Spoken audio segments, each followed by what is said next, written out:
ആകാശവാണി നമസ്കാരം. പ്രത്യേക വാർത്താ ബുള്ളറ്റിൻ വായിക്കുന്നത് കാർത്തിക വിശ്വംഭരൻ. ഇന്ത്യയിലെ പ്രഥമ വന്ദേ ഭാരത് സ്ലീപ്പർ ട്രെയിൻ ഇന്ന് മാൾഡ ടൗൺ റെയിൽവേ സ്റ്റേഷനിൽ പ്രധാനമന്ത്രി നരേന്ദ്രമോദി ഫ്ളാഗ് ഓഫ് ചെയ്യും. ഹൌറയ്ക്കും ഗുവാഹത്തിക്കും ഇടയിലാണ് Vande Bharat sleeper train service നടത്തുന്നത്.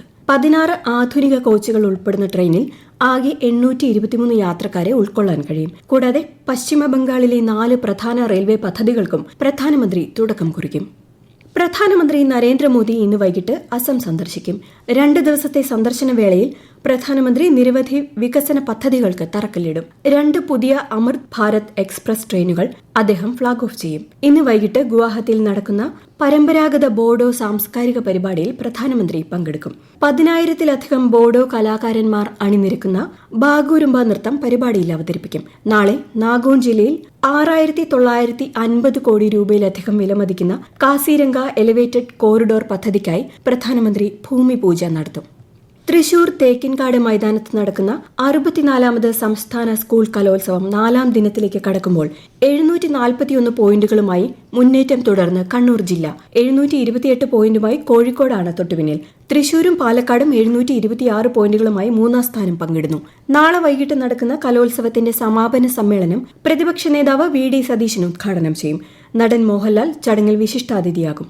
തൃശൂർ ഗുരുവായൂർ റൂട്ടിൽ പുതിയ ട്രെയിൻ സർവീസ് അനുവദിച്ച് ഇന്ത്യൻ റെയിൽവേ. ഗുരുവായൂർ ക്ഷേത്രത്തിലേക്ക് ഉൾപ്പെടെ എത്തുന്ന ആയിരക്കണക്കിന് യാത്രക്കാർക്ക് പുതിയ സർവീസ് ഏറെ പ്രയോജനപ്പെടും. ട്രെയിൻ അനുവദിച്ചതിന് പ്രധാനമന്ത്രി നരേന്ദ്രമോദിക്കും കേന്ദ്ര റെയിൽവേ മന്ത്രി അശ്വിനി വൈഷ്ണവിനും BJP സംസ്ഥാന അധ്യക്ഷൻ രാജീവ് ചന്ദ്രശേഖർ നന്ദി അറിയിച്ചു. 2026 മഹാകവി പന്തളം കേരളവർമ്മ കവിതാ പുരസ്കാരത്തിന് OV ഉഷ അർഹയായി. പ്രിയ കവിതകൾ എന്ന സമാഹാരത്തിനാണ് 25,000 രൂപയും ശില്പവും പ്രശസ്തി പത്രവും അടങ്ങുന്ന അവാർഡ് ലഭിച്ചത്. തമിഴ്നാടിന്റെ മുൻ മുഖ്യമന്ത്രിയും നടനുമായ MG രാമചന്ദ്രന്റെ ജന്മവാർഷിക ദിനത്തിൽ പ്രധാനമന്ത്രി നരേന്ദ്രമോദി ശ്രദ്ധാഞ്ജലി അർപ്പിച്ചു. തമിഴ്നാടിന്റെ പുരോഗതിയിൽ അദ്ദേഹം നൽകിയ സംഭാവനകൾ വലുതാണെന്ന് പ്രധാനമന്ത്രി സമൂഹമാധ്യമത്തിൽ കുറിച്ചു. തമിഴ് സംസ്കാരത്തെ ജനപ്രിയമാക്കുന്നതിൽ MGR ശ്രദ്ധേയമായ പങ്ക് വഹിച്ചിട്ടുണ്ടെന്നും അദ്ദേഹം പറഞ്ഞു. പ്രാദേശിക സംഘർഷങ്ങൾ വർദ്ധിച്ചുവരുന്ന സാഹചര്യത്തിൽ ഇറാനിൽ നിന്ന് നിരവധി ഇന്ത്യൻ പൌരന്മാർ ഇന്നലെ രാത്രി വൈകി ന്യൂഡൽഹിയിലെത്തി. സുരക്ഷാ സാഹചര്യം കണക്കിലെടുത്ത് ഇറാനിലുള്ള പൌരന്മാരോട് രാജ്യം വിടാൻ വിദേശകാര്യ മന്ത്രാലയം നിർദ്ദേശം നൽകിയിരുന്നു. സ്ഥിതിഗതികൾ സൂക്ഷ്മമായി നിരീക്ഷിക്കുന്നുണ്ടെന്നും ഇന്ത്യൻ പൌരന്മാരുടെ ക്ഷേമം ഉറപ്പാക്കാൻ പ്രതിജ്ഞാബദ്ധമാണെന്നും മന്ത്രാലയം അറിയിച്ചു. ഇറാനിൽ ഭരണകൂട വിരുദ്ധ പ്രക്ഷോഭങ്ങൾക്കിടെ കൊല്ലപ്പെട്ടവരുടെ എണ്ണം 3000 കവിഞ്ഞു. ടെഹ്റാനിലെ തെരുവുകൾ നിലവിൽ ശാന്തമായിട്ടുണ്ടെങ്കിലും ഇന്റർനെറ്റ് സേവനങ്ങൾ ഉൾപ്പെടെ വിച്ഛേദിക്കപ്പെട്ടിരിക്കുകയാണ്. കസ്റ്റഡിയിലെടുത്ത പ്രതിഷേധക്കാരുടെ വധശിക്ഷകൾ റദ്ദാക്കിയതിന് US president Donald Trump Iran നേതാക്കൾക്ക് നന്ദി പറഞ്ഞു. അതേസമയം പ്രതിഷേധം തുടരണമെന്നും ഭരണകൂടം വീണാൽ ഇറാനിലേക്ക് മടങ്ങുമെന്നും നാടുകടത്തപ്പെട്ട കിരീടാവകാശി റസ പഹലവി അറിയിച്ചു. അണ്ടർ-19 ലോകകപ്പ് ക്രിക്കറ്റിൽ ഇന്ന് ഇന്ത്യ ബംഗ്ലാദേശിനെ നേരിടും. ഇന്ത്യൻ സമയം ഉച്ചയ്ക്ക് 1 മണിക്ക് സിംബാബ്വേയിലാണ് മത്സരം. നമീബിയയിലെ വിൻഹോക്കിൽ നടക്കുന്ന 2ാം മത്സരത്തിൽ ശ്രീലങ്ക ജപ്പാനുമായി ഏറ്റുമുട്ടും. വനിതാ പ്രീമിയർ ലീഗ് 2020 ക്രിക്കറ്റിൽ ഇന്ന് നടക്കുന്ന മത്സരങ്ങളിൽ UP വാരിയേഴ്സ് മുംബൈ ഇന്ത്യൻസിനെയും ഡൽഹി ക്യാപിറ്റൽസ് റോയൽ ചലഞ്ചേഴ്സ് ബംഗളൂരുവിനെയും നേരിടും. ലക്ഷദ്വീപ്, പുതുച്ചേരി, ഗോവ, രാജസ്ഥാൻ, പശ്ചിമ ബംഗാൾ എന്നിവിടങ്ങളിൽ SIRന്റെ സമയപരിധി നീട്ടി കേന്ദ്ര തിരഞ്ഞെടുപ്പ് കമ്മീഷൻ. വോട്ടർമാർക്ക് അവകാശവാദങ്ങളും എതിർപ്പുകളും ഈ മാസം 19 വരെ സമർപ്പിക്കാം.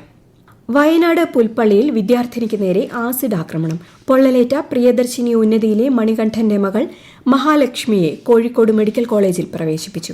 14 വയസ്സുകാരിക്ക് നേരെ ആസിഡ് ഒഴിച്ച അയൽവാസി രാജു ജോസിനെ പോലീസ് അറസ്റ്റ് ചെയ്തു. വിനോദസഞ്ചാരത്തിനിടെ അരുണാചൽ പ്രദേശിലെ സെല തടാകത്തിൽ വീണ് കൊല്ലം സ്വദേശി മരിച്ചു.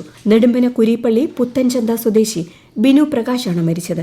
സെല തടാകത്തിന്റെ ഉപരിതലത്തിലെ മഞ്ഞുപാളിയിലൂടെ നടക്കുമ്പോൾ മഞ്ഞുപാളി തകർന്ന് തടാകത്തിലേക്ക് വീഴുകയായിരുന്നു. ഒപ്പം വീണ മലപ്പുറം സ്വദേശി മാധവിനായി തെരച്ചിൽ തുടരുകയാണ്. അരുണാചൽ പ്രദേശിലെ പ്രധാന ടൂറിസ്റ്റ് കേന്ദ്രമായ തവാങ്ങിലേക്ക് സെല പാസ് വഴി പോകവെയായിരുന്നു അപകടം. കോഴിക്കോട് കൊയിലാണ്ടി ഹോട്ടലിൽ തീപിടുത്തം. ഇന്ന് രാവിലെ ന്യൂ സ്റ്റാൻഡിലെ കുടുംബശ്രീയുടെ പ്രീമിയം ഹോട്ടലിന്റെ അടുക്കളയിലാണ് ഗ്യാസ് സ്റ്റവിൽ നിന്ന് തീ പടർന്നത്. കൊയിലാണ്ടിയിൽ നിന്നും അഗ്നിരക്ഷാ സേനയെത്തി തീയണച്ചു. പ്രത്യേക വാർത്താ ബുള്ളറ്റിൻ കഴിഞ്ഞു. അടുത്ത വാർത്താ പ്രക്ഷേപണം ഉച്ചയ്ക്ക് 12:30.